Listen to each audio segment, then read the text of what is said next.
Hey guys, so I wanted to do a spoiler review on The Woman in the House Across the Street from the Girl in the Window Season 1. It's all about this girl, and it's really interesting. She's beautiful, she's interesting, but she's all by herself in this house. So I was pretty captivated by all 8 episodes of Season 1. I don't know if there's going to be a Season 2 yet, but so far it's pretty good. It's pretty suspenseful. The show is just about her trying to solve a crime, a murder, and then it ends up being a couple different murders, and it's like you don't really know who did it, and you don't know, like, did she do it or did somebody else do it, and even when they tell you who did it, you're still wondering. I'm still wondering. I'm still thinking about it because this girl, she has a drinking problem, and she lost her daughter, and something must have happened to her. At first you don't know, then you find out that there was like some kind of criminal who ended up devouring her daughter somehow. Maybe the criminal came to her, or was at some kind of prison because her husband was in the FBI, and you find out later that her counselor, her therapist, is her her former husband, and it's pretty shocking. So this character in the show is really interesting. She's not Dexter Morgan. She's not Walter White. She's a little bit different. It's it's interesting a little bit because she's not a typical protagonist. She's not really strong, and she has that bad side of her where, I mean, it's like she's like losing herself, and so she's like trying to trying to forget about the past, and so she's just like staring out the window all day, drinking drinking all day, and so she lost her credibility. I can probably relate to that, and so it's it's very difficult to know, like, whether or not she's credible, because who's gonna believe a drunk? Who's gonna believe this girl? I mean, she's beautiful, she's interesting, she's pretty talented because she's able to investigate. She's able to try to figure out what's going on, and she was doing that. And it seems like she was wrong when she thought that the guy across the street was killing people. That he killed Lisa, and it turns out that apparently he didn't, unless if maybe he did, because it's still possible that he did, and it's still possible that other people did.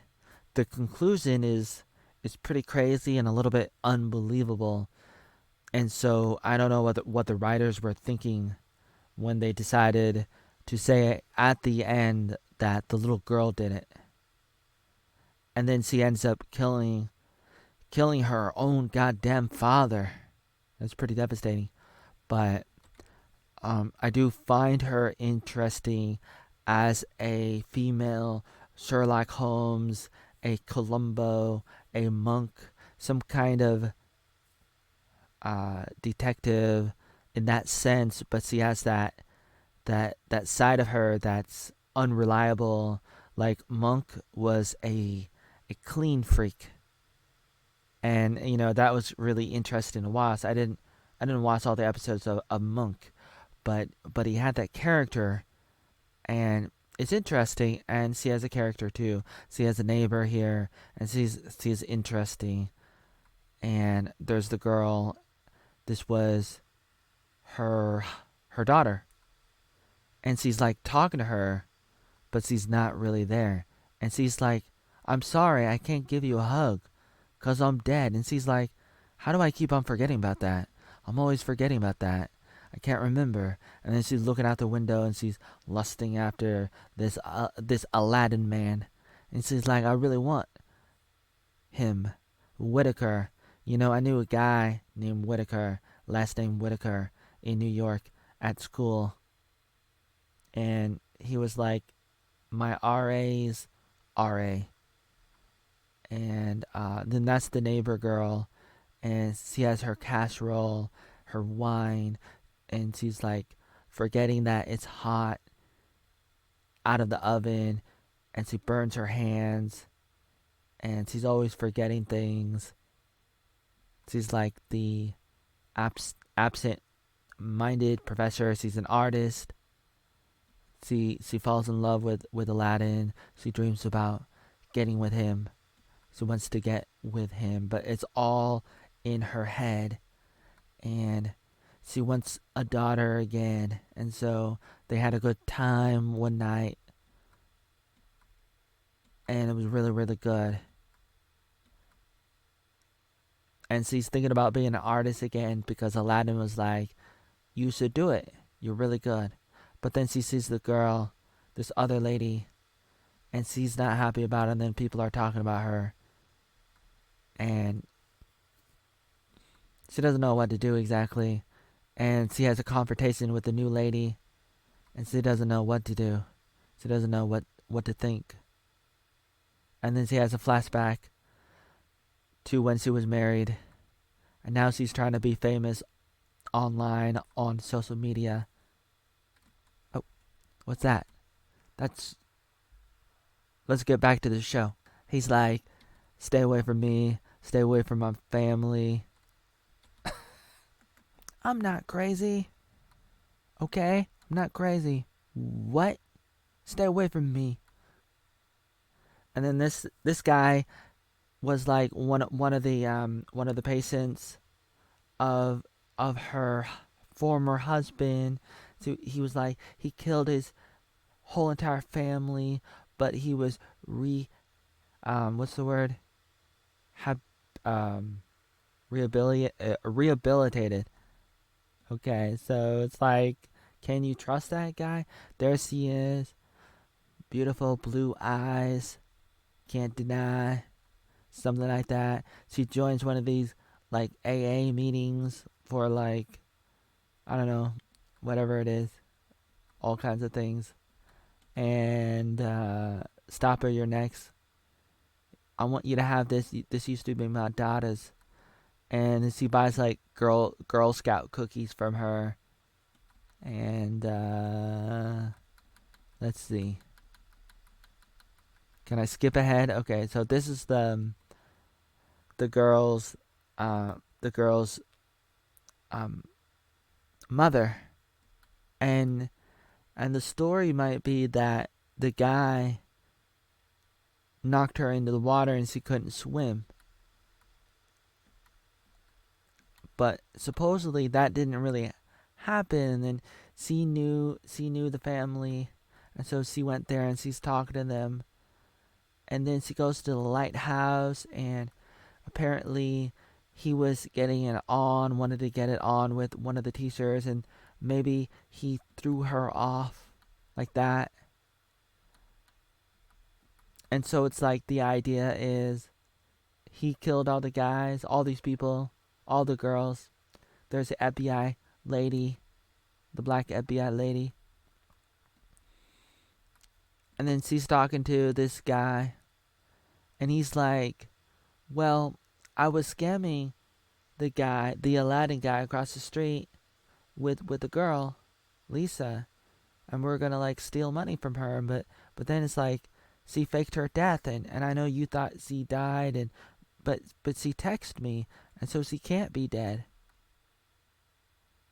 And that's how it all started. The scam started with like she was a damsel in distress, and she's looking at him, and what happened? But then she's like, I'm gonna get with you because I haven't been with a man in so long. But then They find the body, and it wasn't a dream. He really was there, and she had a lot of sex with him, and she enjoyed it because he's a male stripper. And then he gets taken to prison because he was framed for the murder. The noisy neighbor. She's kind of hot because he's Asian, and then she's with her best friend, and then she's here, and then she finds out that she must have drew this, but she doesn't remember half of what she does because she's always drinking. Then she's taken for questioning by the FBI because it's like she was framed. They found one of her like a murder weapon. It was like a knife um for painting, and she used to paint stuff, and then she started drawing dogs, and then she was drawing everybody's dogs, and then she was having a baby, her daughter, and then there were these flowers, and then she was drawing the flowers, and she's having a dream here, but then she ends up like she couldn't get there fast enough, and he got away, and he ends up marrying this lady who's actually just an FBI partner, not a lover. And then she like slits her throat, and she's like, "Oh no, what do I do?" So she calls her therapist, and she's like, "What do I do? What's going on?" And it turns out that she didn't kill anybody. She had memories of like stabbing a painting of the lady, of Lisa, and then she has this confrontation at the end with the girl, which is a little bit like unbelievable because the girl's so small, and so it's like it's not really like possible for a girl to be that strong or that incredible. I mean, I guess maybe it's possible, but it's very unlikely. It's kind of like Rey in Disney's Star Wars. So it was so good. So it was so incredible, but it's like, can you really be that great, that good, that strong, that quick, and everything else? I don't know about that. And then she was able to stab her at the end, and there's her neighbor, and and he's like, "Oh, that's just my partner, girl." And she's like, "Oh, really? Oh." Then they start to make out, and they get back together, and they have a kid. And what happens after that? Oh, nothing. Okay, I'm at the end. I guess I don't have any more pictures. But at the end, she's like on a plane. Okay. Maybe I should go back. Let me go back. Let's see. Uh, so she's on a plane, and she's like sitting next to an old lady, Glenn Close, whatever her name is. Uh, and then later on, like she's gone, and she's like she looks in the bathroom, and she thinks she sees a dead body, and then she gets a flight attendant, and then she goes back in the bathroom, and nobody's there, and she's like, "What's going on?" And she looks in right next to her where she was sitting. There was like this mirror thing that the old lady was holding, and she's like, "This lady must be real. So what happened? What happened to her?